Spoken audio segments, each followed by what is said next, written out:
This is where we often stop on Highway 50 on our way home. In this case, today, we're driving home from Dayton, Ohio, and we're about 120 miles from home. And this institution here, this old trading post in Rowlesburg, West Virginia, is a place we often stop. Kind of reminds me of these places you see all over the country when I was young. Still kind of a holdout. They have pictures of the old original proprietor, and it's been handed down to the kids and what have you since 1929. And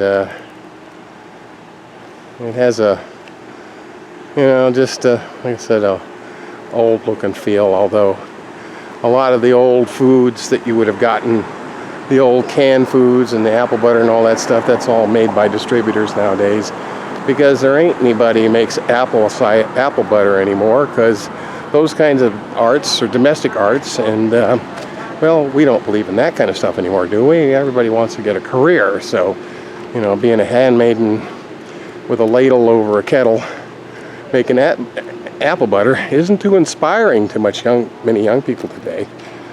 Shoe fly pie or any of that stuff, forget that. Well, maybe, the Amish and people like that, they're still doing it. But even among them, you can see that, at least some of them, it's half-hearted. Spirit, sometimes when I see Amish, seems to be gone, and one can kind of see, well, especially today, because sometimes, surprisingly, you see the kids with smartphones and all that, just like the regular kids. So, the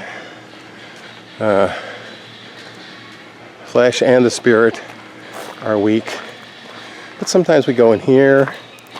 Many times we've come in here and sat and cooled off, because the drive on 50 from Parkersburg back to our house is a long drive, because it's a twisty, windy road. Typically, you can only average about 40 miles an hour, so it takes a pretty good, pretty good chunk of time. Here's what looks like a peacock in the park here. I heard them earlier. You hear the rooster crowing.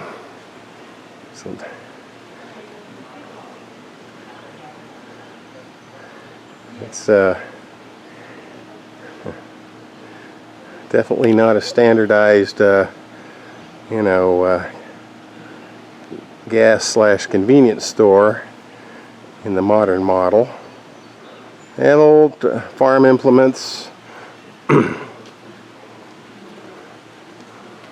And sometimes it can get quite crowded here with tourists and people, motorcyclists, who are everywhere polluting our roads with their noisy, stinky machines and their bad manners. But